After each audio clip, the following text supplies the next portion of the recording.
everyone. Thank you for your patience. We're going to get started in just 1 second here. Just was making sure that we can get everybody who's calling in and joining us by computer here in the library so that they can all be on board with us. Thank you for coming tonight to our online privacy and safety class. My name is Rachel, and I'll be leading you through our class this evening. Now, what we are going to be discussing tonight is going to be things that you should be aware of about your online privacy and even offline privacy. And what you should be aware of are available options out there for you to try to protect yourself. So we're going to go ahead and get started with, I'm going to share a PowerPoint presentation with you. If you have questions as we go through to tonight's presentation, please feel free to ask those questions in the chat. If you're not sure where the chat is, usually if you hover over your screen, there's a little chat bubble at the bottom of the screen. If you have a question about something I've said or if something seems confusing, please feel free to just go ahead and turn your microphone on for a moment and ask your question. Otherwise, do leave your microphones off during the presentation, and we will have time for questions and answers at the end of tonight's class. All right, so I'm going to share my PowerPoint with you. So you should be seeing my screen now. If you're not, you can go ahead and turn your microphone on and tell me that you can't see my screen. But we're going to go ahead and follow our presentation now. Again, this is about digital privacy and safety. Now, this is being presented by the Warren-Newport Library. All of our classes here are sponsored by the Friends of the Warren-Newport Library. We thank them for their support. They're a wonderful organization. If you have questions about tonight's presentation, and I don't mean during the presentation or after, we'll hopefully be able to address those for you. But if you come up with questions later on, please feel free to reach out to the library at any time. You can email us at askus@wnpl.info. You can also email me directly at rmurray@wnpl.info. So why are digital privacy and safety important? Well, there's a lot of reasons why they are. So much of our lives now revolve around using technology to connect with things like our bank accounts, our mortgage accounts, even staying connected with people that we care about. So since we have that digital footprint, there's a natural concern that needs to be there for protecting our own private information. There's a lot of people out there that will try to utilize technology to gather as much information about you as they can. That includes criminals, hackers, scammers. It also includes things like data brokers who will legally gather your information, but then will sell it to other organizations that can then give you phone calls that you don't want or junk mail that you don't want. So protecting your online information and all of your private information is super important for making sure that you stay safe. We can actually help you through tonight's presentation find out about some of those tools that can help you. Now, before we start talking about specific products or companies that might have things that can help you, I do want to let you know that the library is not promoting any particular business or organization. All we're doing is letting you know what's available and out there so that you can make the best decision for yourself. Now, there's several different personal data loss categories out there. We're going to go over a few of those. You can see right here in the center of my page, we've got a little graph that's letting you know just how many fraud reports there are annually. This is data from 2022. They compile it at the end of each year. And last year, 2022, over 8.8 billion in fraud was lost within the United States alone. That's a lot. And there's a lot of loss reported, and so it's something we really do need to be concerned about. Now, ways that you can lose data are things like from people that are mining for your personal information. That would be like people that go across social media and look at your posts to see when you're home, when you're not home, who you're related to. Data brokers will do that. They'll actually go through court records, property sale records, and they'll have your information about where you previously lived and where you currently live. You will also find people doing things like buying and selling scams.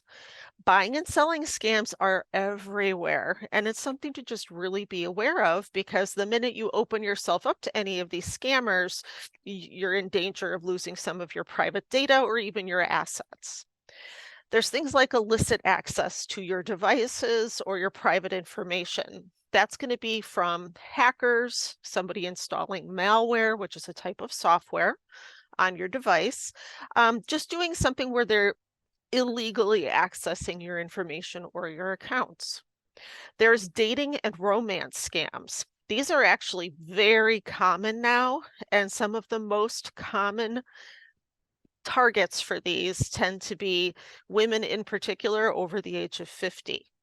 It's people that pretend to be somebody that want to be friends with you or possibly even more, and they're preying on people's loneliness and they are taking money from people, and it's a real problem. There's also things like fake charities. You'll hear about charities all the time that are calling and asking for money. A lot of them pretend that they are from the police department or the fire department because they're preying on our desire to support our first responders. But a lot of these charities either aren't real or they're not really very good charities. They're ones that only give about 10% of what they collect to the actual causes that they claim to give it to. There's also investment scams. This one's big right now too. A lot of people got into things like Bitcoin and are finding that some of the things that they may have invested in might not necessarily be legitimate. So you always want to make sure you watch out for things like that. There's job and employment scams. This one in particular is very insidious because it's done a lot to recent college graduates. It's done a lot to people who have applied for unemployment insurance because they're kind of desperate to get a job. So they'll either be a fake job posting where they require a lot of information up front from the applicants, or it will be things like where somebody has signed up to fill out an application online and they get an email saying, "Hey, you didn't fill out your application," or "We saw you filled out an application and you might be interested in this job." So it's a real issue to be aware of. There's also things like threats and extortion. This happens a lot among younger people and a lot of amongst people in the LGBTQ community. People threaten to release information about their private life, and people can become very distressed by that. It can be both a financial blow and a psychological one. And finally, there's phishing scams. That's things like somebody sends you a notice saying, "Hey, you won the lottery. You have an inheritance. Hey, I found this old account that has your name on it." When I say this, I'm not talking about emails that you might receive from the Illinois Treasury, which those can be legitimate. There is like a lost property division of the Illinois Treasury where you could track down old bank accounts and things, but I'm talking about ones that are made to look like that because they're trying to get you to send them your information so then they can access your accounts. So that's just a few examples of those data loss categories, and we're going to go over more of that as we go along about what you should be looking for. Now, the question on everybody's mind is always, who would do this? Who are the people that are doing this? It can be anybody, actually. It can be somebody who's just desperate. It can be somebody who is unethical and just doesn't care. It can be people who engage in harassment. They enjoy harassing people. Some of you may have heard that recently the library has had several bomb threats that we received through chat. And unfortunately, that is a form of harassment. It's just somebody that's trying to create chaos and wants to see just what kind of a reaction they can get out of public libraries across the country. But scammers, hackers, and harassers, they come from the US and every other place on earth. They don't come from one single place. They don't come from one single group. They come from everywhere. So that's why digital privacy, safety, and security is a global issue and it's a concern for all of us. Now, as I said earlier, in 2022, scams cost Americans over $8.8 billion, and most of those victims are over the age of 50. That data is from the Federal Trade Commission. I did provide a list of all of the links for things like the ftc.gov. Great resources to go and read through. And we'll be talking about a lot of the things they suggest tonight. This is just a little snapshot that we had received from the Federal Trade Commission. They do call this their scammy snapshot of 2022, but it shows you how losses to investment scams have doubled in the last year. Losses to business imposters, that's somebody pretending to be Amazon or pretending to be another company. Those have soared in the last few years as well, especially during the pandemic when people were doing a lot of ordering online. The top frauds out there are imposter frauds. That's somebody that is pretending to be someone that they're not.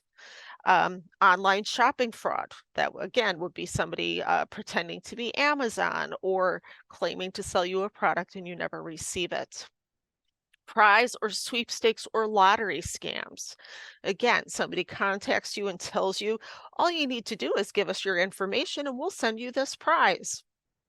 As soon as you do, they have your information and suddenly you're compromised. Investment scams, again, lots of things like Bitcoin, but even people will see offers online for, say, this bank has 10% on their savings account if you open an account today. You open an online account and poof, they have whatever money you gave them. And finally, business and job opportunity scams. Those are big right now, and they're particularly hurtful because it's really coming at people who are trying to find work and just get caught up within these scams. So this is just a snapshot of how things have been going in the last year throughout the United States, according to the FTC. But a lot of the losses that are out there are being done by phone or by social media. There's a lot of loss occurring on both of those. And since both of those involve technology, we're going to be talking about more about what you should be looking for. So keep in mind, even if you're careful, even if you're someone who does everything right, you make sure that you always rip up your bills or shred them. You make sure that you always use good, strong passwords, even if you use a VPN all of the time, or you make sure that you always are using secured websites and you have a credit monitoring service. Even if you do everything right, you can still be a victim of identity theft, data theft, or harassment. So even if you do everything right, I'm not going to say it's okay if you experience any of this, but you shouldn't feel ashamed by it. That's actually what hackers, scammers, and criminals want. They want you to feel ashamed so that you don't reach out to the authorities. They want you to feel bad and just say, oh, I'll just write it off as a loss. And they're hoping that that's what you'll do because then nobody comes after them. So even though you're careful, it can still happen to you. But we're going to go over things that you can do that will make that less likely and things that you can do if it does happen to you. So let's look again at some of the ways that your privacy and data can be compromised. The illegal methods of coming after your information are going to, again, be scammers and hackers, different criminals who are trying to get your money, your credit, and your information. So things like hacking, using technology to come after your personal information to gain access to your devices. That can be your phone, your tablet, your computer. They're going to try to get your passwords or just gain access to the device itself.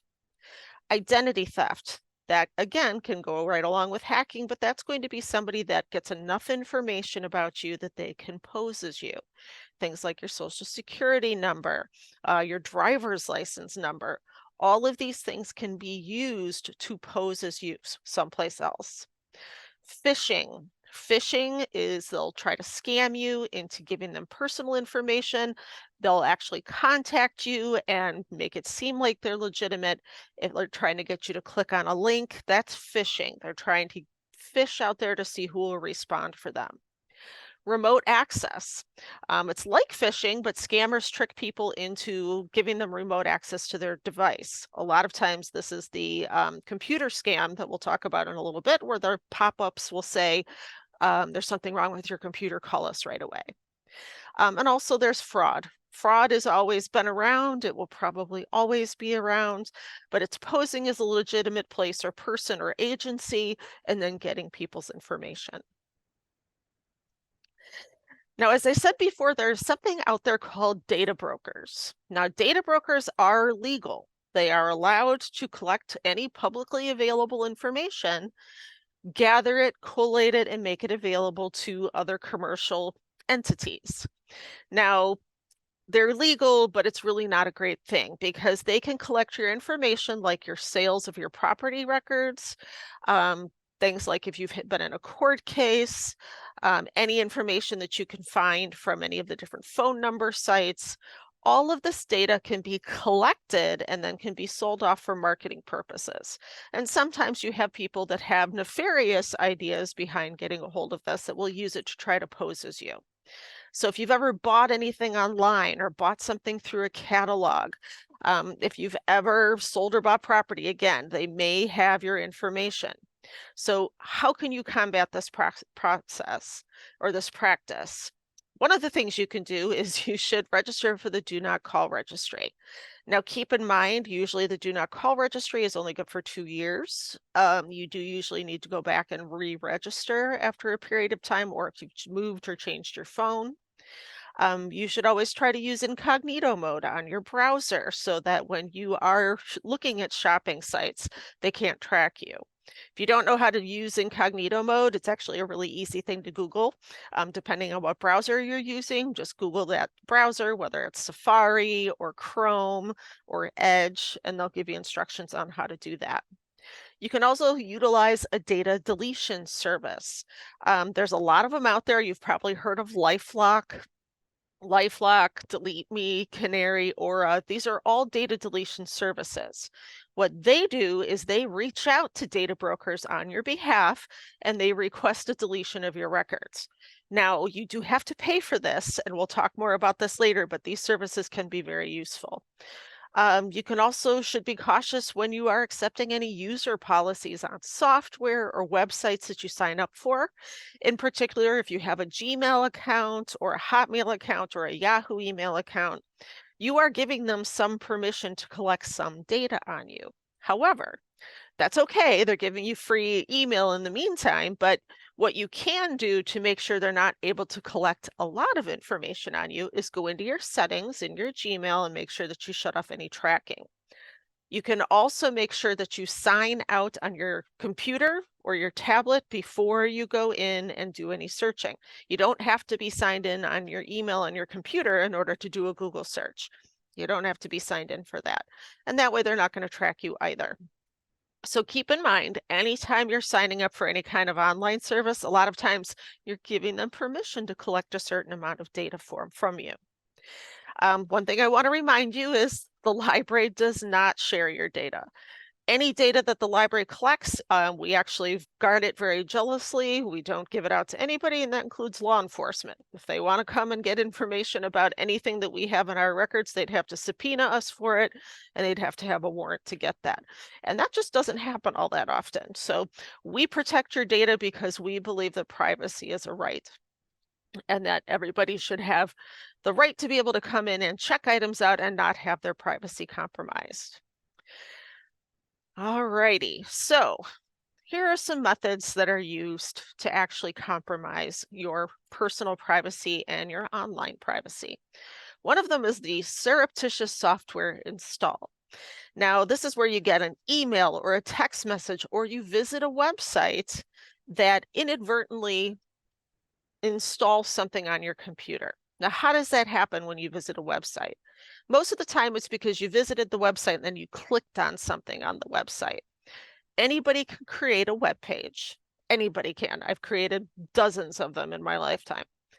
Anyone can create a web page, and then anybody can embed in that web page a link that may look like it does one thing, but when you click on it, it does something completely different. It starts installing something on your computer. So what you want to watch out for are websites that don't look quite right. You want to watch out for websites with odd extensions. When I talk about an extension, it would be things like instead of ending in .com, it ends in .io or .com.net or .org.com. and so on. Website extensions, the standard ones, tend to be things like .com, .gov, G-O-V for government websites in the United States, .org for nonprofit organizations, .info for educational organizations, or .edu for educational organizations. Normally, a website will have that kind of an extension on it. When you start seeing some things that just don't look quite right, definitely just stay away from that website. You're not required to visit any website. So if you're not sure about it and it doesn't look quite right, don't go there. Just to give you an example, American Airlines website is aa.com.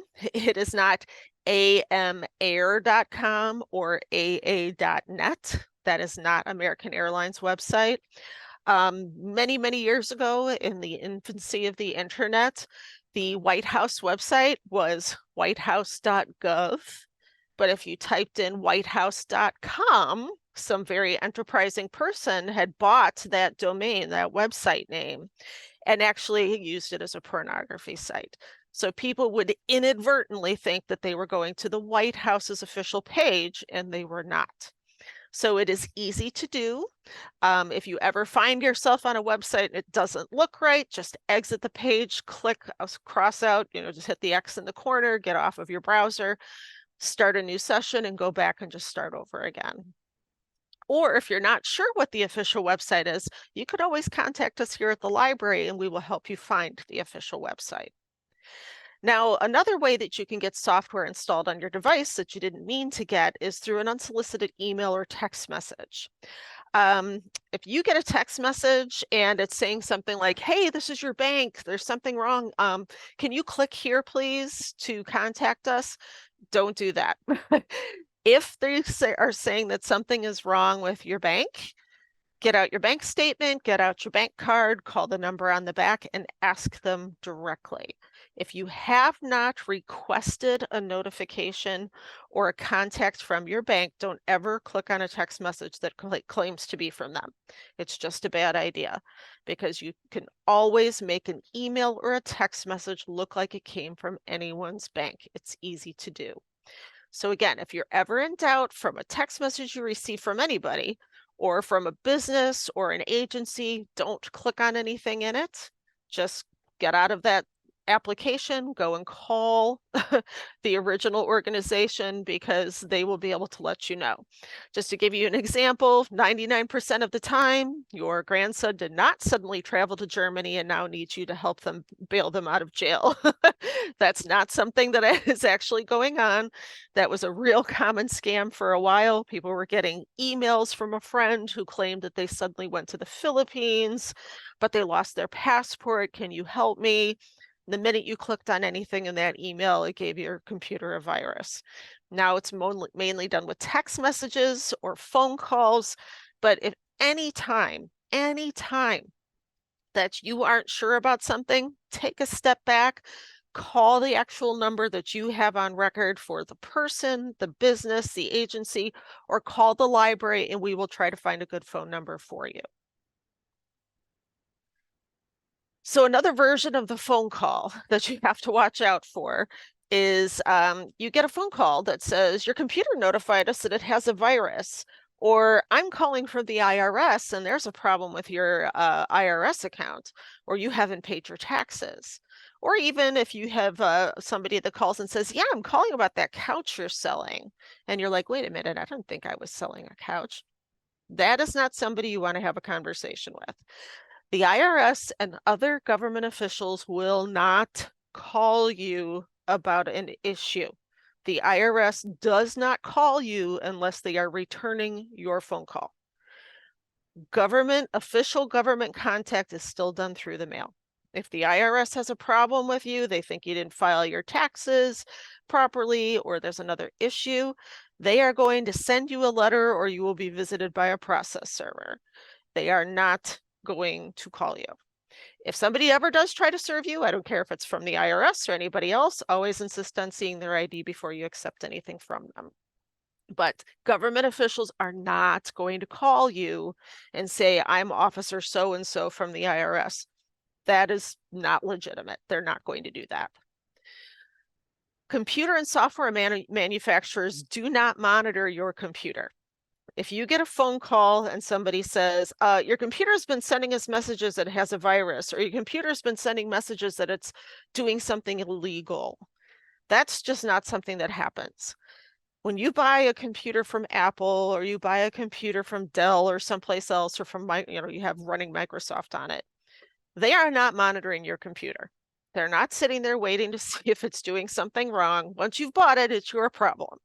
So they are not monitoring that for you. If your computer has a virus on it, what you should see would be a pop-up menu coming from your antivirus software. And you should be running antivirus software on any device that you have.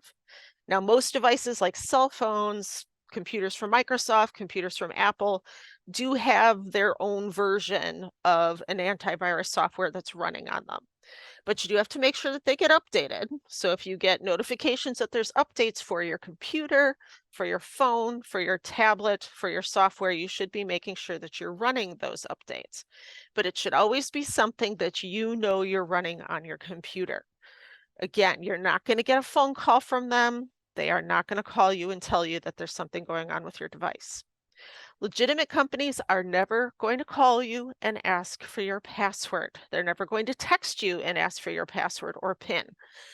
The only time somebody is going to help you or ask for your password or PIN or anything is if you're calling them for help. And even then, they're probably going to have you jump through many hoops before you ever get to that point. And they're never going to tell you what your password is. What they'll do is they're going to send you a message over a previously agreed upon mode of communication. They're either going to call you on your registered phone number, or they're going to send you an email on your registered email address, and you will have to click on that link to reset your password. Never give someone your password or your PIN number or the phone for anything. Payment red flag. No legitimate company or agency ever accepts payments in gift cards. If somebody calls you and tells you that you owe a debt or that you have something that you are supposed to be paying off, and they tell you that you need to go to Target and buy gift cards to pay this off, or you need to go get Apple gift cards to pay this off, that is simply not legitimate. Microsoft does not ask to be paid in Apple or Google cards. The IRS does not accept Target gift cards as a form of payment. The minute somebody's asking you to buy gift cards to go pay a debt, it is immediately bogus. If you're selling an item online, make sure that you do not agree to verify yourself to any potential buyer.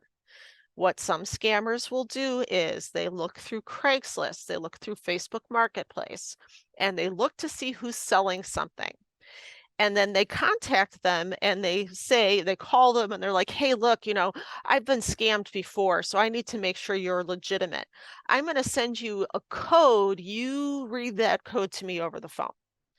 Do not do that. What that person is trying to get you to do is they're going to send a code to your phone. They're going to ask you for the code, and then they're going to be able to take over an account that you have or create an account in your name using your device. So do not ever verify yourself by providing a code by phone or email. They're actually, most of the time, they're trying to set up a voice over internet protocol phone number through like Google or another free service. So you don't want to get in that kind of a situation. Don't verify yourself that way.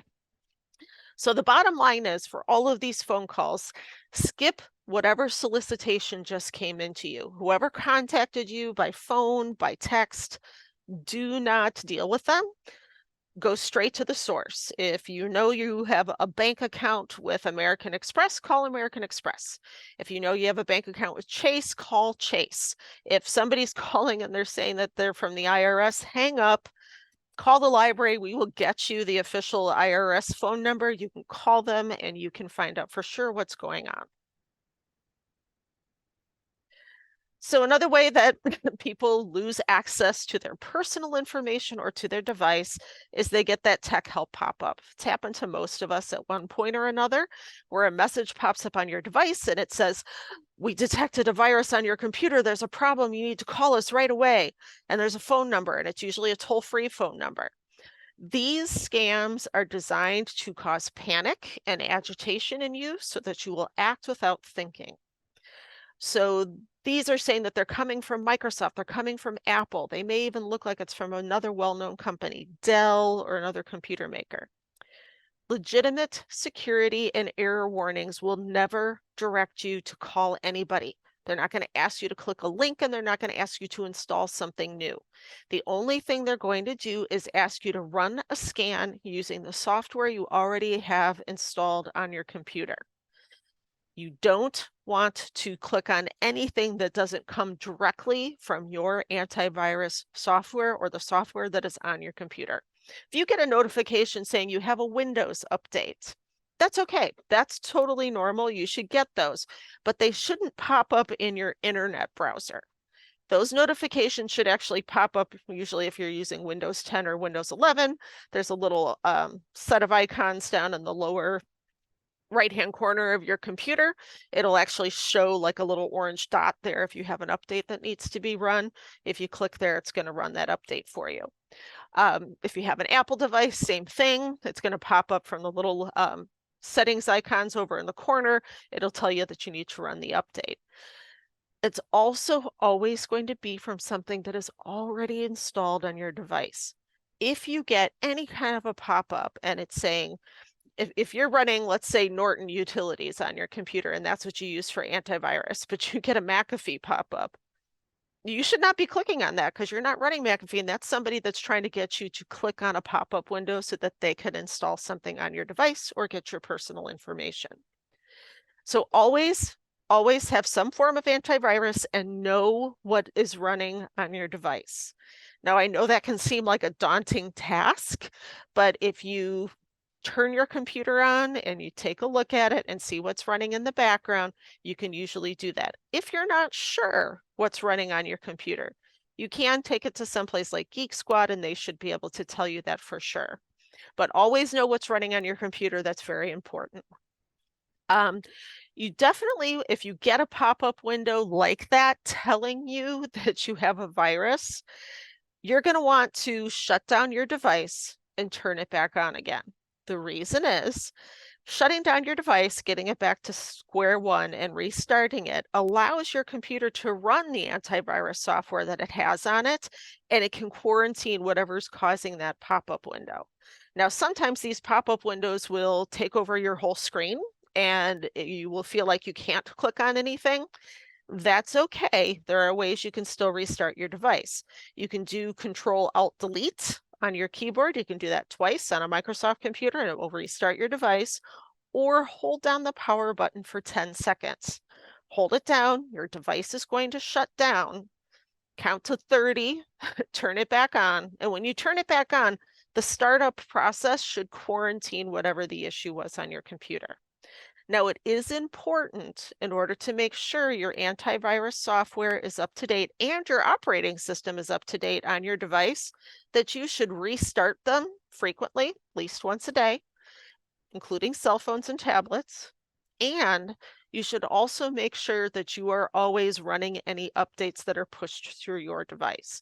Those updates will always say that they are coming directly from whatever your device is running on.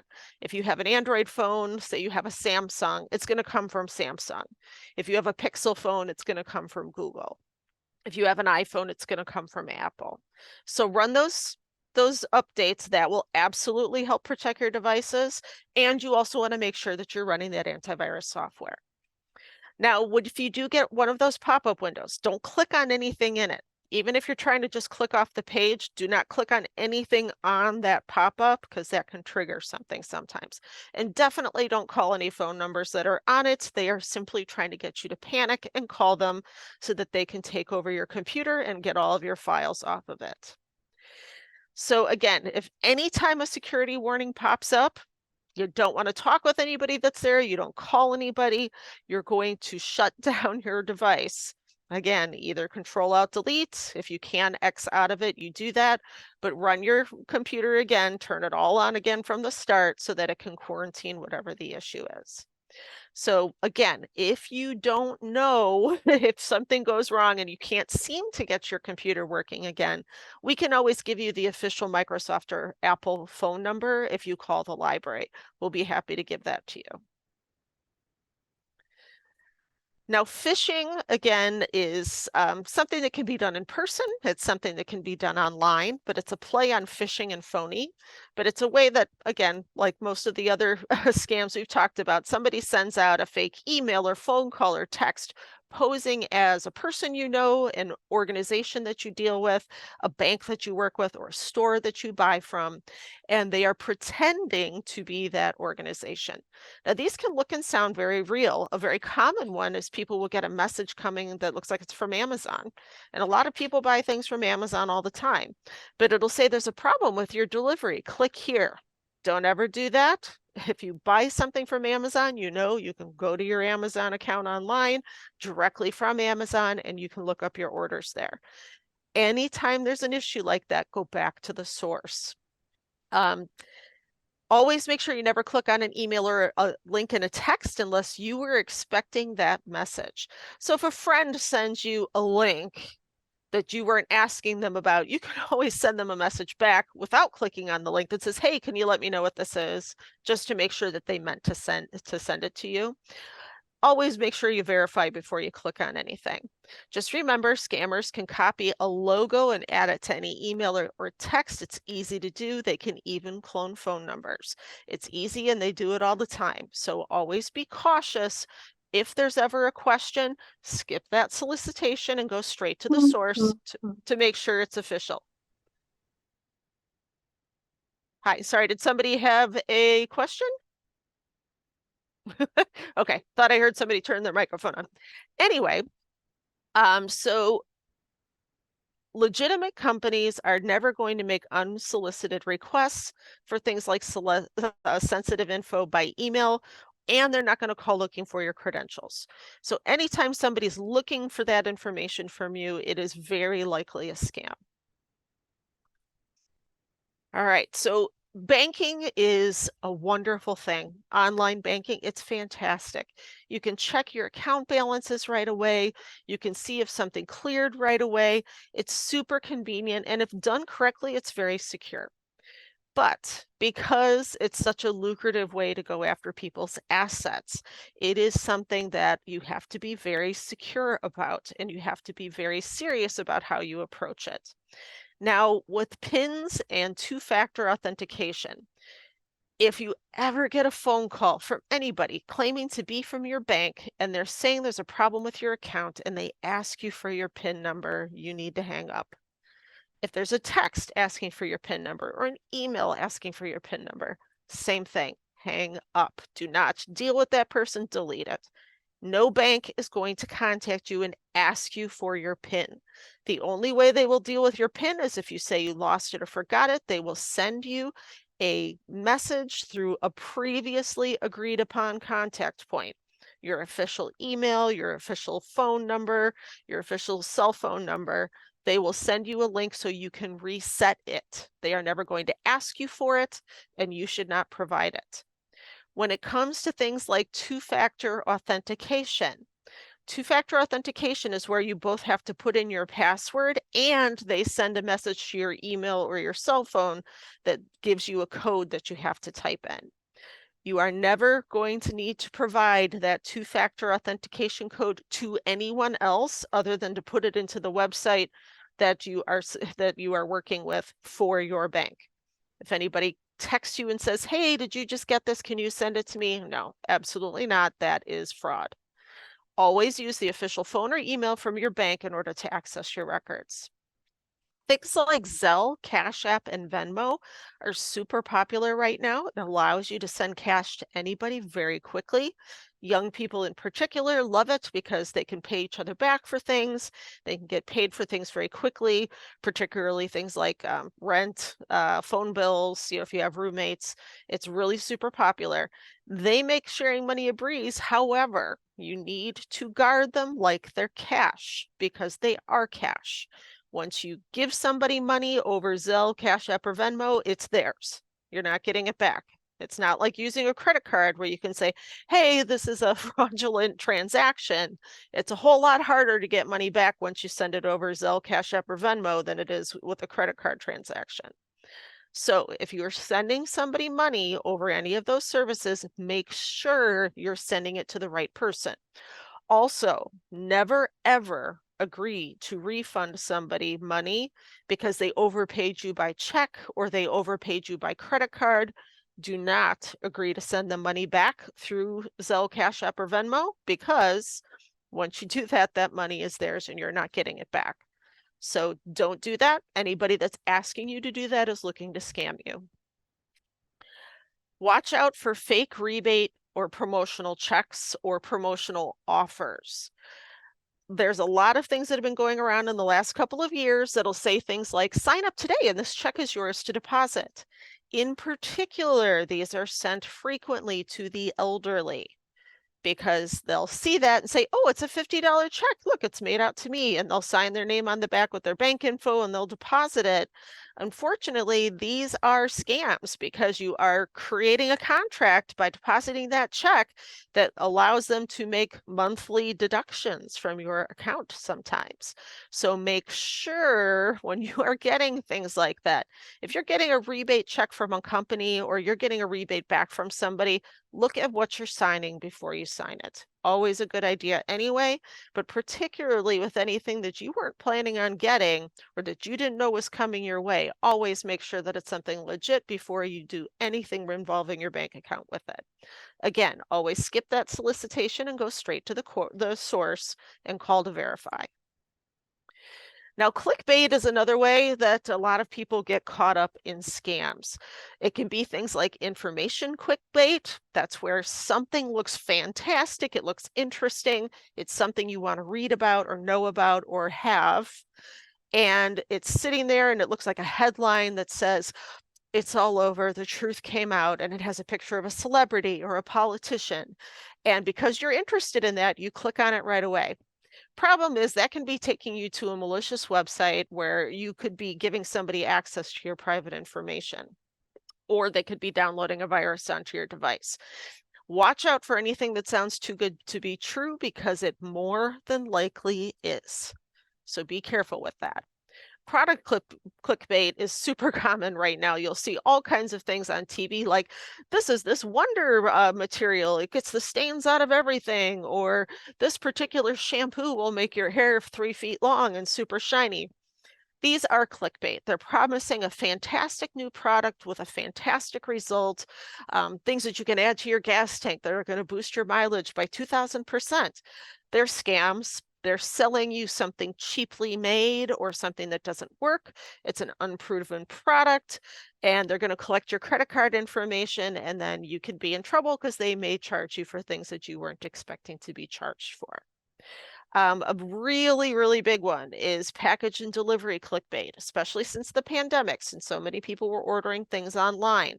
This is where you receive a text saying, hey, you have a package coming, or it looks like it's coming directly from the UPS driver or the FedEx driver or the Amazon driver. And they say something like, I can't find your house. Can you verify your address for me? Or I've been trying to send you a message. Can you verify your email address or your phone number for me? That's not going to happen. A delivery person from any official delivery site like FedEx, Amazon, anything, if they can't deliver your package, they're going to go back to where they came from and got the package, and somebody there will sort it out. Delivery drivers like that are not going to be driving around texting you for that kind of information. So if you get a text message or an email from somebody claiming to be a delivery driver, or even one that you weren't expecting a package, and you get a text or an email saying, your FedEx package is on the way, click here. If you weren't expecting something, don't click on it. Your package will arrive either way without you clicking on it if it's a legitimate package, so just let it go. Finally, there's the career clickbait. There's two very popular ways that this one gets done right now, and that's the earn $10,000 a week for this fantastic job, and you only have to work part-time from home. Obviously, that's not going to be true. It's probably a multi-level marketing scam, so you really would probably want to stay away from that. But they promise unrealistic results and opportunities. The other thing that you'll see a lot is for people that have been filling out a lot of job applications is a notice saying, hey, you didn't finish filling out your application. Click here and finish filling it out. But it's not a legitimate link. People click there and suddenly they're entering their social security number and all this other information on a job application. No job application should ever ask you for a social security number unless you're applying for a government job until after you have been hired. If you are applying for something like a teacher or somebody that works with small children, there's a much different application process for that, and you should not just be clicking on anything they send you. You always want to make sure that you're getting it from the source and verify what kind of information they need from you before you're filling anything like that out. Always verify. So just a few other phone scams to be aware of. These could help protect you. Um, Again, the IRS is not going to call you and say, this is agent so-and-so, and I need you to go to Target and get some gift cards to give me the numbers on, or we're going to send somebody out to your house to arrest you. Totally not legitimate. Again, the government is not going to call you unless they're returning your phone call. That's not going to happen. It's not going to happen from the county or any place else either. They're going to send you a letter. They do not fall for any of those, especially if anybody's contacting you and trying to pressure you to get you to act immediately. That's what they want. They want you to panic. Bill collectors. This one is a big one. You'll get somebody calling that says this is an officer calling about outstanding debts. If it's an officer, ask for their badge number. It's not an officer, though. You also are going to want to make sure that you say, I need everything in writing. I'm not going to accept anything by phone call. I need everything in writing. You can demand everything, even from a bill collector, in writing at all times. You'll also get people that will call sometimes and try to get information about your neighbors. Hey, is your neighbor so and so? Have you seen them around lately? Hang up. You don't need to give anybody that you don't know that kind of information. Charities are one of the most common phone calls that you'll get solicitations for at home or on your cell phone.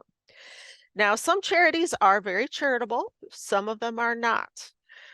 Things like Help the Vets, that sounds like a great charity, but it's not. It's 100% fake. They are a scam.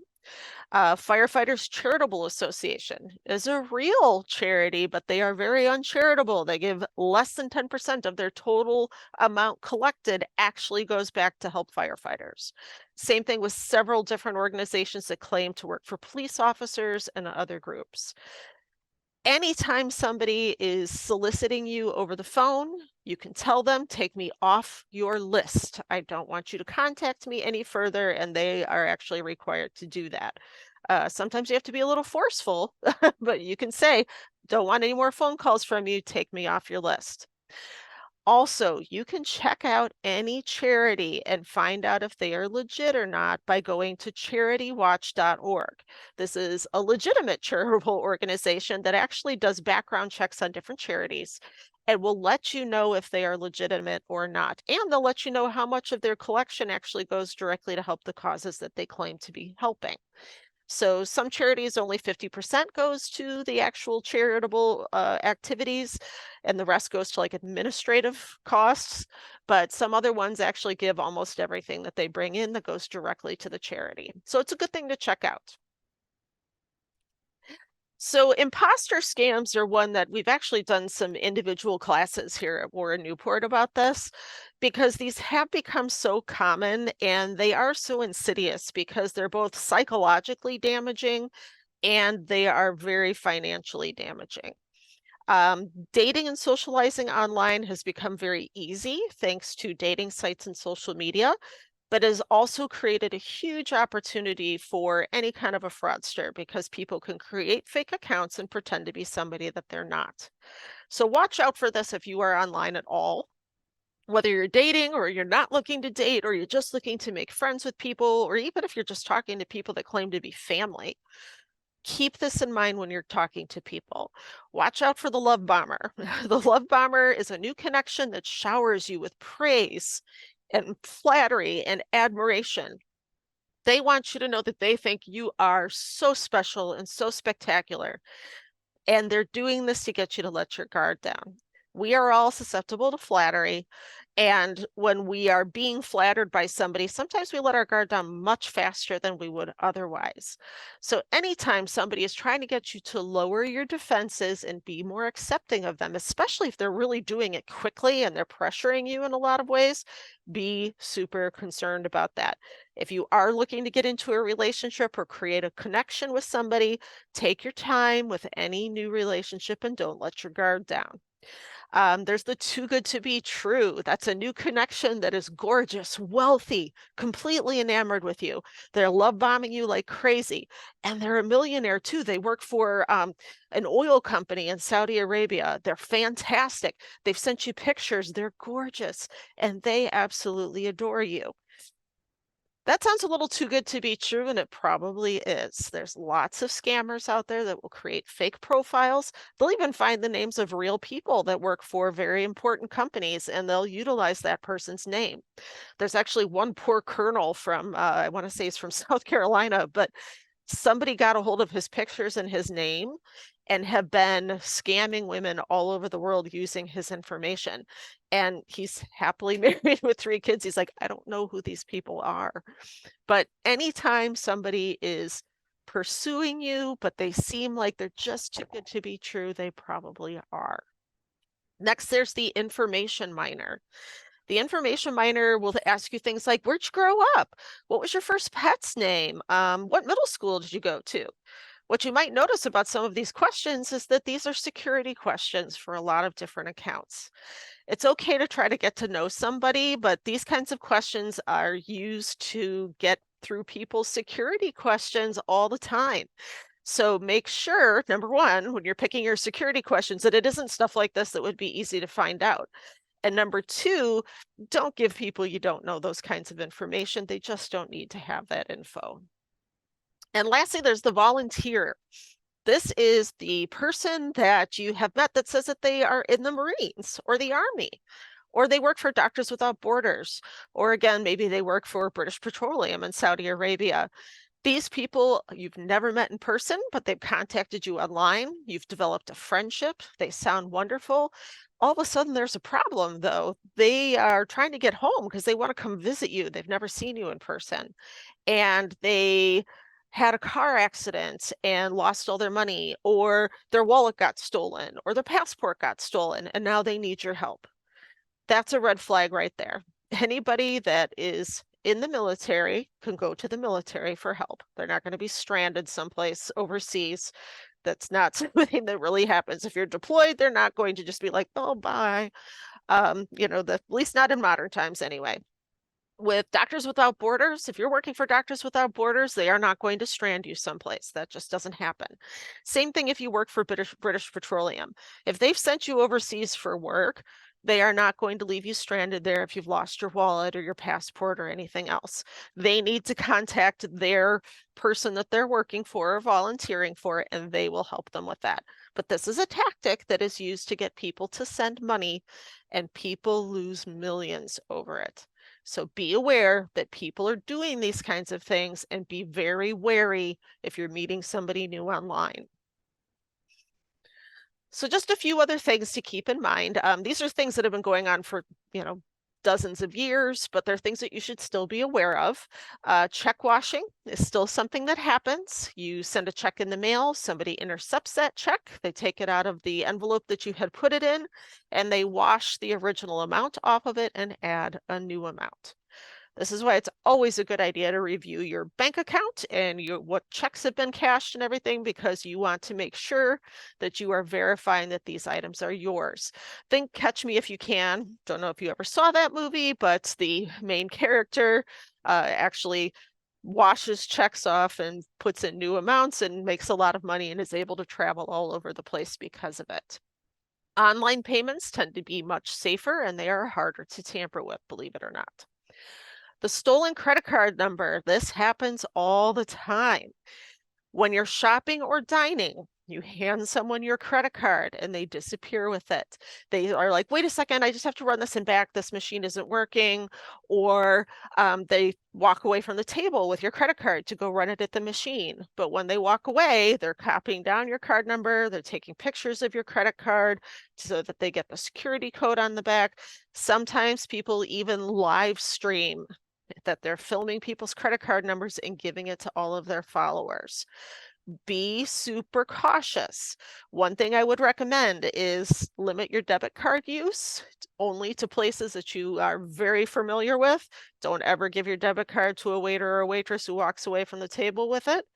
The reason why is your debit card is directly tied to your bank account. Use a credit card instead. There are legal limits for what you could be charged or be liable for on your regular credit card. There are similar restrictions for your debit card as well, but you have to wait for that money to be put back into your account. With your credit card, you can just dispute the charge right away. So keep that in mind. Don't let somebody walk away with your card. Watch out for free gift scams. It'll be things like, just give us your details and we'll send that free gift right out to you. That one is always not legitimate. Don't give anybody those details. Nothing is actually free. If they're sending you on a free cruise, they're going to want some information from you, and then they'll have your information. The new spin on the free gift scam is the QR code. Just click here and scan this QR code, and then you'll be signed up for this prize. The problem is that QR code could actually be taking you someplace where they can harvest your information, and you don't want that. So watch out for free gift scams. Anytime you're looking at those can be on the dangerous side. If you're somebody that has invested in crypto, Bitcoin, anything of that nature, digital currency, you'll see a lot of ads out there these days that says, have you lost money? We can help you get it back. If you've invested in Bitcoin, you're not getting that money back. If the value has gone down, they're not going to be able to help you recover that. These are scams. So I'm not saying Bitcoin is a scam. I'm saying the recovery systems are a scam. So don't call them, don't reach out to them, don't give them your information, and especially don't give them your account numbers, because they are probably going to take your whatever Bitcoin you have. And finally, watch out for dumpster diving. This is one we've all heard of for years, but when you are recycling things like catalogs or magazines, just remember that those have a lot of personal information on them. Make sure that you are ripping those catalog pages that have the catalog code on the back along with your address. Rip those off and shred them, or you can black them out with a marker. Because somebody can actually pull that out of your recycling or your garbage, and they can call and pretend to be you and start ordering things. They've gotten better about trying to prevent that, but it does still happen. Also, always make sure that you're shredding anything that has your address on it or your name on it or any kind of an account number on it, because somebody can just walk up to your garbage can, pull things out, and away they go with your information. So we just talked about lots of different ways that people can actually get a hold of your information. So now what do we do about it? Well, if you have your identity stolen or your personal data stolen, you need to start here. Even if you're concerned that this may have happened to you, if you're concerned that somebody has stolen your identity or you think somebody may have gotten your personal data, this is what you need to do. You need to, number one, don't panic. They are hoping that you'll panic and that you'll make a mistake. Number two, you want to make sure you report it to everybody that you possibly can in the government, anybody that can actually help you with this, because as soon as you do, they can start going after the person who did this to you. So you want to fight back. First thing, contact your bank and your financial institutions and let them know that you think your personal data or your identity may have been compromised. Banks and financial institutions have practices in place that they can go through that will help people who believe that their identity has been stolen. They can add additional factors into your account so that it will be much harder for anyone to get a hold of your finances or your information. Now, yes, that means it makes it harder for you to get a hold of it too, because you have to remember these additional steps, but it is something that can go a long way to protect your finances. Second of all, contact your employer. Make sure that they know you believe that your identity's been stolen. People can do payroll fraud. If you think anything's happened with your check, if you think something's been happening with your direct deposit, contact your employer immediately and let them know that you think you've been a victim of identity theft or data theft. Next, you want to make sure that you collect and securely store all of your records. When I say securely store, I don't mean just have them saved as a file on your computer. It's always a good idea for anything that has things like your social security number, your bank account numbers, all of those saved on it. Make sure you are actually saving them to an external storage device so that it's not just sitting on your computer. That way, if you get a virus or somebody hacks your device, it's not there for the taking. You can get a flash drive or an external hard drive, and you'd be able to save all of that information to that device. You should also save any paper records that you have. If somebody's stolen your identity, you want to file a police report. Keep a copy of that police report. You want to contact the IRS. They actually have a PIN number that they will assign you that will allow you to access your tax records without just your social security number. So you want to make sure you get a hold of that and then keep all of that information in a secure place. Get a little fire safe or something if you need to, and put it someplace other than in your bedroom, because that's right where everybody's going to go look for it if they break into your house. If you have a little personal safe, put it in a very innocuous place in your house. I don't care if that means it's going to be in your basement amongst all the storage boxes, or it's going to be in a closet someplace where nobody would look, in one of your kids' rooms. Don't keep it in your own bedroom, though. That's right where everybody's going to look for it. Next, you're going to, again, file that police report with your local police department. And if necessary, you are actually going to contact the state police or the sheriff. It depends on where you live. You're going to want to make sure that they are aware of it and exactly when and where it happened, or where you believe it happened. If you need to, you might need to hire an attorney to contest any transactions that were made in your name if it's something that becomes contested by the merchant. Report the incident to the IRS. As I said, the IRS can provide you with a PIN number that will allow you to have an extra layer of protection other than just your social security number for accessing your records and filing your taxes. You can also file a report with the Federal Trade Commission at ftc.gov/complaint, and you can file a report with the FBI. Don't think that just because you filed it with your local police station that they're going to notify the FBI about it. They probably won't. You can file your own report with the FBI at ic3.gov. And then finally, you should consider subscribing to a credit monitoring site or review your credit report and financial accounts regularly, which means you're going to do that at least every month. Now, that can be expensive because you only get one free credit report every year through the government program. However, if you get a credit monitoring site, you can actually see anytime somebody has looked at your credit report or any report that's been added to your credit report. You always want to watch for the addition of any suspicious accounts or transactions. So some safe practices to engage in online to protect yourself. One of the best ones that you can do is anytime you're visiting any website, shopping website, any place, it should actually be a secure website. If you go to the library's website, which is WNPL.info, there's actually right here a little padlock, and then it says WNPL.info. We actually use encryption and have a secure website. So all of the information that goes through our website is secured. So if you don't see HTTPS or the little padlock symbol at the front of the website that you're using, that's not a secure website. So be cautious about any information that you enter there. You should also have a unique password for each account. When I say unique, I mean unique. It can't be the same password for all of your different accounts and then just change one number. It has to be unique. Now, you can use variations of the same password. That's okay. You can have the same password with random letters that are capitalized and then a different number at the end. Do not use your phone number. Do not use your zip code. All of those are going to be things that are very, very easy to guess. And you want to make sure that you change your password every 3 months. That is a must. I know that sounds like a real pain in the neck, and I understand that because it can be. However, When you're talking about accounts that have your private information, it is important because people can hack those over time.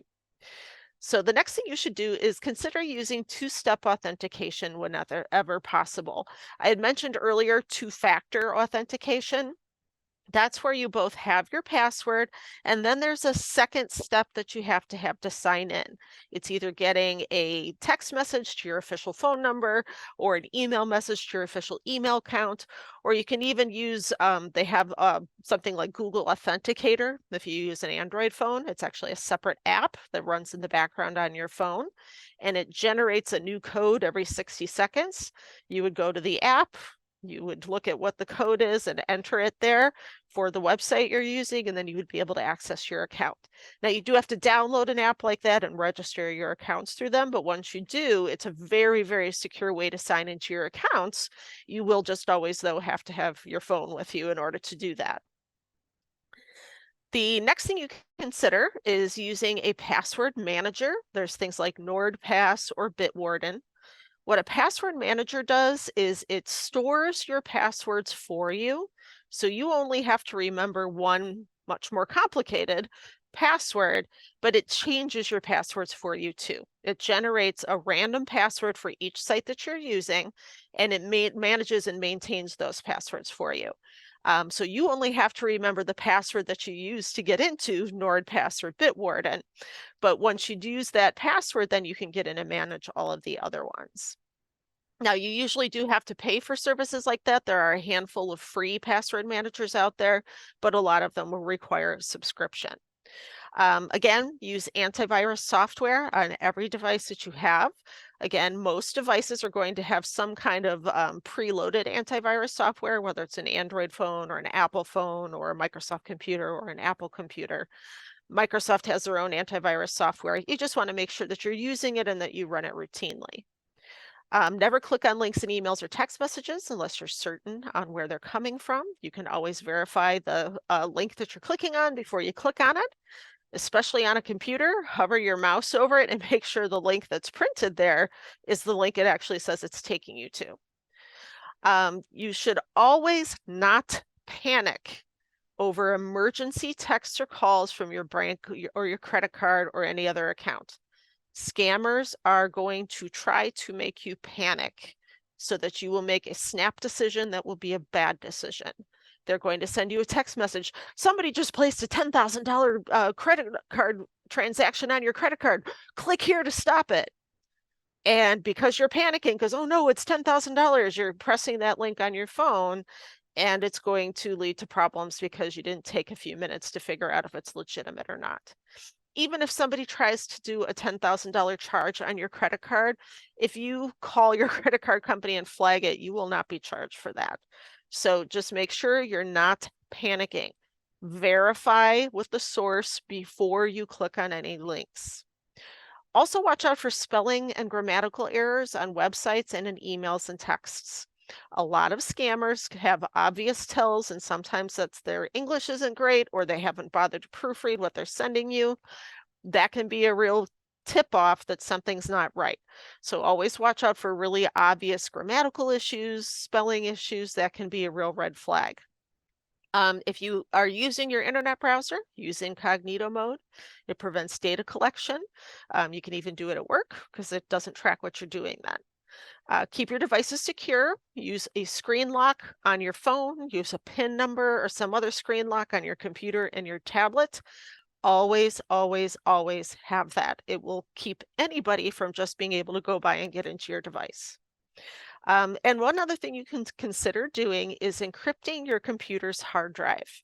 Now, that sounds very complicated and it sounds very techy. However, it's not quite as hard as you would actually think.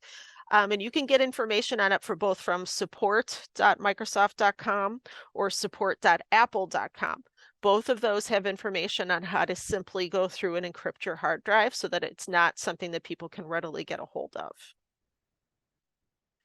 Now, a few other safe practices to keep in mind is to remember the government's not going to call you about an issue. They'll return your call, but most contact from them is going to be in writing. Never buy gift cards as payments from a company or an agency. Always install your updates on your devices. Always make sure you've done that because an up-to-date device is going to be much safer and less likely to be compromised. Use an email search tool. This is actually kind of a fun one to do, but you can go through and see if your email address has been sold any place. That can include places on the dark web where they're finding that your email address has been sold to somebody that's a hacker or a scammer or even a data broker. You can use the website Have I Been Pwned, which is slang for Have I Been Owned. It's haveibeenpwned.com, or what is my iPad address /breach check. Both of those will let you see if somebody has been using your Apple account or your email account, has been selling that information someplace on the internet. Both of these are verified sites. They are both legitimate, so I'm not sending you out to something that would actually be a bad place to type in your email. Next, you want to make sure that you're securing your home Wi-Fi. Make sure you have a home Wi-Fi password. I realize it's way easier to just be able to sit down and connect anything to your internet immediately, but that's not a great idea. You want to make sure your Wi-Fi has a password. You also want to make sure that you avoid doing any kind of a financial transaction on public Wi-Fi.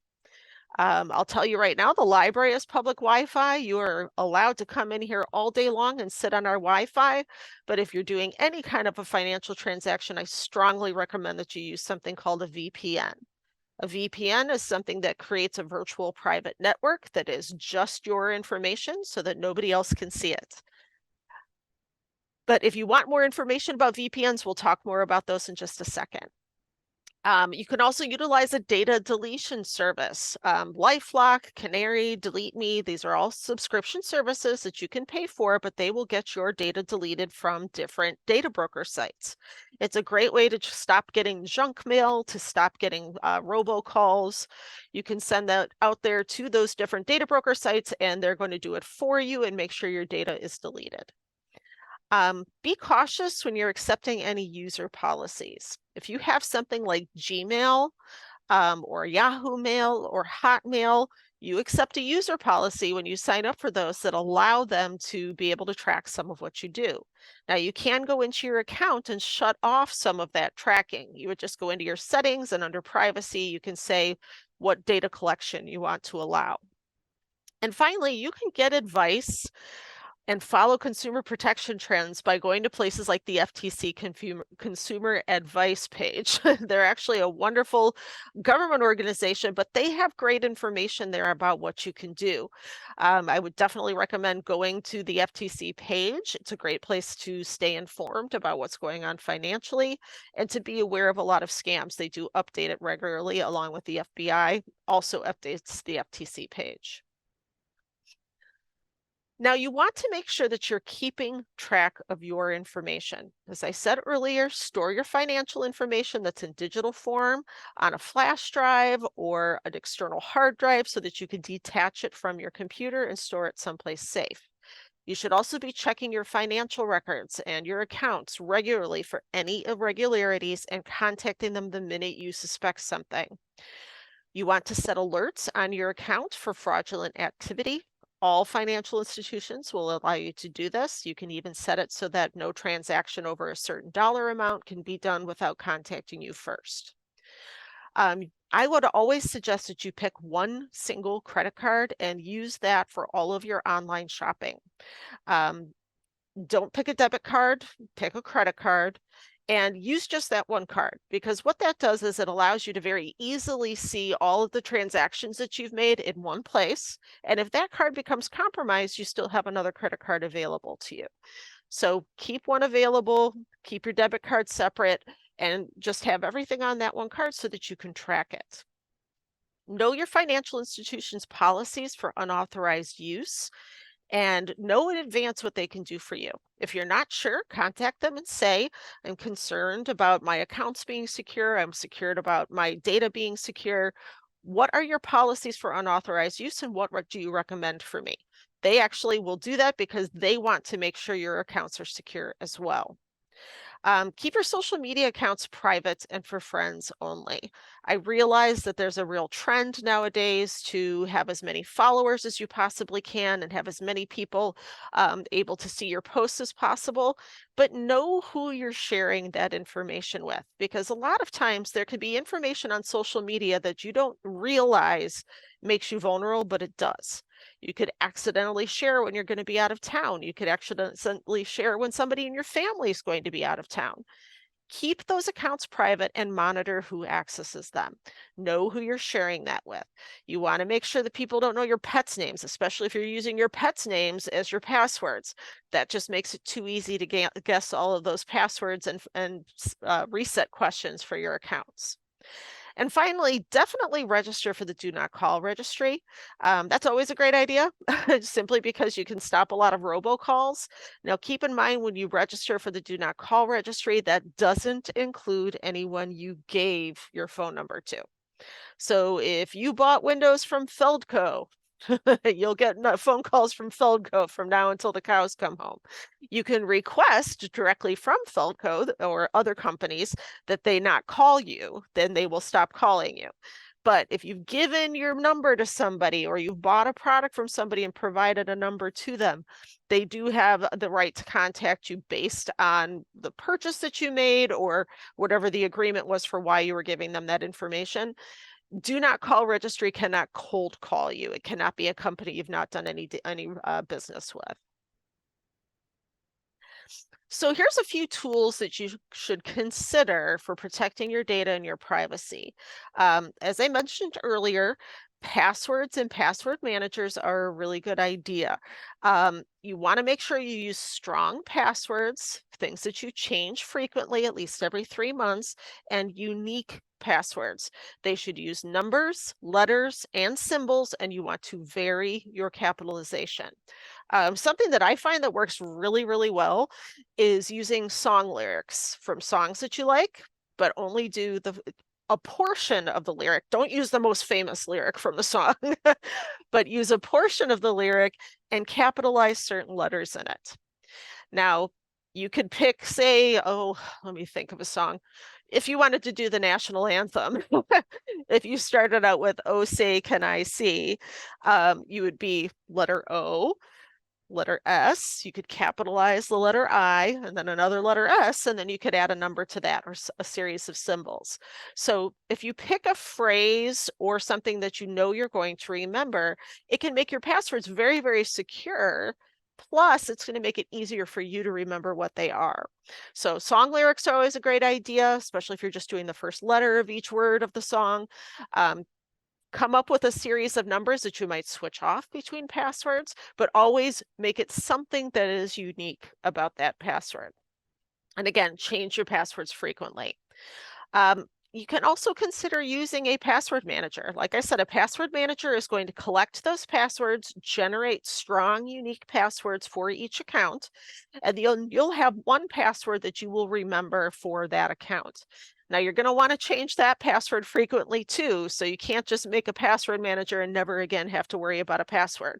You're going to have to remember the password for your password manager. But there are several of them out there that you can consider. There's Bitwarden. Again, that's a subscription service. You can do Norton 360 with LifeLock. That one's a little bit more expensive, but it actually offers quite a bit of additional protections, including things like a VPN, a password manager, and it will also monitor your credit. You can do 1Password. It's a great service that will track it down for you. There's Dashlane or Keeper. And then finally, there's KeePass. KeePass is actually free. It's a free password managing service. And they are actually pretty good, but just keep in mind, just like anything, if it's free, you're getting what you're paying for. So just you want to make sure that it's something you feel comfortable using. You should also consider having antivirus software. Now, again, most devices come with some form of antivirus software installed in them, but you can buy additional antivirus software that can actually make your device especially secure. Microsoft Defender is the default software that comes on most Microsoft devices or computers. You can get Norton 360 with LifeLock. Again, that's going to have antivirus plus a whole bunch of other things available with it. There's Bitdefender, which is free, and it also has paid versions as well. Malwarebytes is actually a great antivirus software that helps remove malware. Malware is actually software that's running in the background that's collecting your data. And then there's McAfee. It's actually flexible and has several antivirus subscription packages. So depending on what you can afford, you might be able to find one through McAfee that you could actually afford. I did get these from a review from CNET. If you've never used CNET, it's a wonderful technology magazine that does a lot of different product reviews. Next, you should be monitoring your credit. This is a great idea, whether you use technology or not. You should absolutely monitor your credit regularly. You want to make sure that you are checking your credit report and making sure that it's accurate and very quickly reporting any discrepancies that you see or accounts that you don't recognize. It's a great way to combat scams because if anybody has used your data to open another account someplace, you will see that. You can go to annualcreditreport.com. That's the government site that allows you to get your credit report. You can also call them at 877-322-8228, or you can complete the request form and mail it to the address on the screen here. It's the Annual Credit Report Request Service, P.O. Box in Georgia. I'm not going to read the whole thing off, but you can send it off to them. U.S. residents are also entitled to freeze their credit. This is actually a good idea as well. If you're not in the market for a car and you're not in the market for a house and you're not in the market for credit cards, freezing your credit means that nobody can open anything new on your credit. I myself do this. It's a great idea. You would contact the 3 different credit reporting agencies and you can freeze your credit report. If you decide that you want to buy a car or apply for something that you want to purchase or a new account, you can temporarily lift your freeze as often as you need to and then lock it again so that nobody else can get into it. It's a really great way to make sure that your credit is not being tampered with. And you can contact Equifax, Experian, and TransUnion. Those are the 3 major credit agencies in the United States, and you can do that for free online. Freeze your credit report and lock your credit report. There are also lots of different fraud protection services out there. Now, some people will find that these are super useful. I myself use a fraud protection service. I use it because I have had my identity compromised before, and I want to make sure that nobody is doing anything with any of my accounts or my family's accounts without me knowing about it.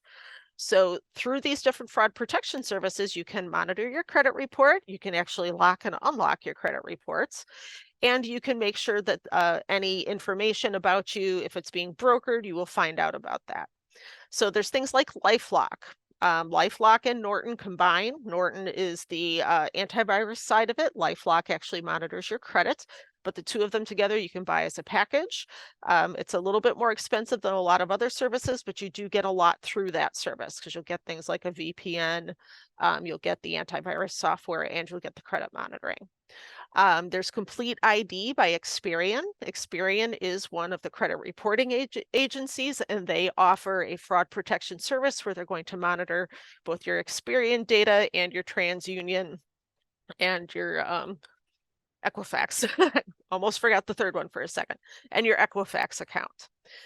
Identity Force Ultra Secure Credit is another one that you can purchase that will allow you to monitor your credit, stay on top of your credit reports. Identity Guard and Aura and McAfee Ultimate are all additional products that will help you monitor fraud on your accounts, monitor your credit reports, and find out when your information has been compromised. I received all of these suggestions came from Forbes. If you want to read that article, the link is at the bottom of the page here. If any of you didn't register for tonight's class, I know we had a few people contact that just jumped in at the last second here, which is wonderful. Well, I'm glad you're here. If you want to make sure that you have the handouts for this, so you have all of these links, just send me your email in the chat and I will send you a link with all of the handouts. Next, you can go through data deletion services. Now, some of those fraud protection services that we just talked about also offer data deletion. So having those fraud protection services, you can also reach out to the different data broker sites and they will actually ask them on your behalf to delete that information. But there are also data deletion services out there. Again, LifeLock Norton offers one. Canary is another service. Delete Me, Optory, Incogni, PrivacyBee, and Aura are all services that you can subscribe to that will regularly contact data broker sites and request the deletion of your data. This is coming from CNBC. If you want to see the article, it's at the bottom right here. But each of those sites will, again, they are a service, so you're going to pay for them, but they will go through and request that your data be removed. Now, not all data deletion services will allow a third party to do it, though. You can actually reach out to data broker sites and you can request that your information be deleted from those data broker sites. So if you want to request your own data deletion, the way you have to do it is you do have to reach out to the data brokers. And yes, you have to create an account with them. Now that sounds counterintuitive. However, it allows you to monitor and control what information they can share about you.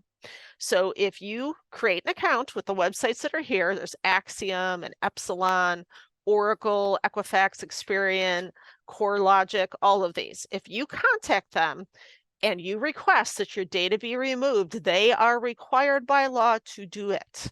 So you can reach out to them, and I know that's a lot, and it sounds like a pain, and that's why data deletion services exist. But if you want to do it yourself, the information is there, and you can do it yourself for free. VPN services are something that I actually really recommend, particularly for people who do a lot of financial transactions on their cell phones or who use public Wi-Fi networks a lot. If you travel a lot and you're using a lot of public Wi-Fi in hotels, it's a really great idea to make sure that you have VPN. VPN stands for a virtual private network. And what it is it's a piece of software that runs on your device, and it allows you to create a private room basically on the internet where only your data is going through a very specific tunnel that only you have access to. It's something that's used in a lot of different ways to protect data. Banks will use it. I know a lot of law offices will use VPN because it allows you to work in a secure environment. It's Again, it's a piece of software that runs on your device, but you're going to have to usually buy that software someplace. In a lot of cases, it's an ongoing subscription. So there are different VPN providers out there. You can actually get one through that Norton LifeLock subscription. You can also get one through NordVPN, ExpressVPN. There's one called Surfshark, and there's another one called Private Internet Access. These are all different companies that give you VPN access. And what you ultimately do is you install the software on your device, and when you want to be on a private connection that nobody else can get into, you're going to just turn your VPN on, and it's going to let you decide where you're coming from. So like I have VPN on my cell phone. If I want to turn it on right now and say that I'm in Cambodia, I can do that. Anything that I access will look like it's originating from Cambodia. If I want to make sure it looks like I'm coming from Detroit, I can choose Detroit, and it's going to make it look like all of my data is coming from there. So they're not going to be able to pinpoint where I am, and they're not going to be able to see what I'm doing. So it's an important way to protect your privacy. So if you're using a lot of public Wi-Fi, I strongly recommend that you get a VPN. So just to sum up what we've covered tonight, I know I've given you a lot of information, but I want you to understand that this is an ongoing process for you. So please don't feel like that you are expected to get all of this done tomorrow. This will be something that it's going to take you some time to implement and there's some time to be aware of. So just to sum up, I want to make sure that we all understand that you should just be vigilant. Be very conscious of what you're doing online, be conscious of who you're contacting and who you're dealing with. Also use those digital tools we talked about.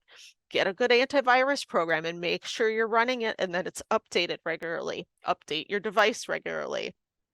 Try maybe getting a VPN connection and maybe a credit monitoring tool. That will allow you to protect your privacy and know what's going on with your financial information and your private information. Report any losses that you experience. Don't be embarrassed. Don't think that people are going to say, oh, you were so foolish to click on that. That's not what's important at that time period. You're probably already kicking yourself because you clicked on a link. So don't worry that somebody else is going to think that that was a bad idea to do that. Report your losses. Do not let shame keep you from reporting it to the people who can go after the person who hurt you. So it's okay to say, hey, somebody stole my identity and I need help now. Report those losses, get some credit monitoring so you can keep an eye on what's going on with your information and stay on top of it. Let the police know, let the IRS know so you can protect yourself. And finally, don't panic. When you are getting solicited for that kind of information, or you're being threatened by somebody who says that they already have your information, they are hoping you will panic and not make good choices. So don't let anybody get you riled up and make you feel like you have to hurry up and make a decision or do something immediately. The only things you should do immediately are shut down your device, call the police, and make sure that you are reporting any losses that you've experienced. Turn your device back on, let it get quarantined, whatever was going on your device, and you can start over again. Okay. So you are not alone. Make sure you reach out and get help. Now, I want to let everybody know if you have questions going forward about any of the things that we've discussed, please reach out to the library. You can email us here at askus@wnpl.info. You can also email me directly at rmurray@wnpl.info. I'll be happy to help you out personally. I can't recommend specific products to you. I can give you the resources like we did tonight and so that you can make a good choice. I also can't contact law enforcement on your behalf or anything like that, but I can get you their contact information.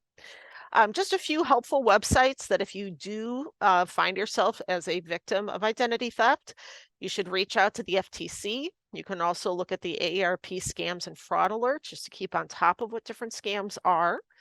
If you want to look into different charities, again, you can look at the Consumer Reports Charity Watch. If you want to find out more about frauds going on within the United States, you can reach out to USA.gov. That's the US Government Clearinghouse, and they will give you lots of information about stopping scams and frauds. If you do have your identity compromised, you want to reach out to the IRS Identity Theft Central. They are very helpful. Locally, if you live in Gurnee, please reach out to the Gurnee Police Department. If you find that you have had your identity compromised and make a police report, you can also reach out to the Lake County Sheriff. And I did send everybody this handout. It's just kind of a nice little summary that goes over things that you should be aware of. But I want to thank everybody for your time tonight. I realize this is kind of a scary topic, and I appreciate your time and attention. If anybody has any questions, you can go ahead and turn your microphone on and ask your question. If you don't have a question right now, that's okay. You can go ahead and reach out to me later. But thanks again for being here. I really appreciate your time.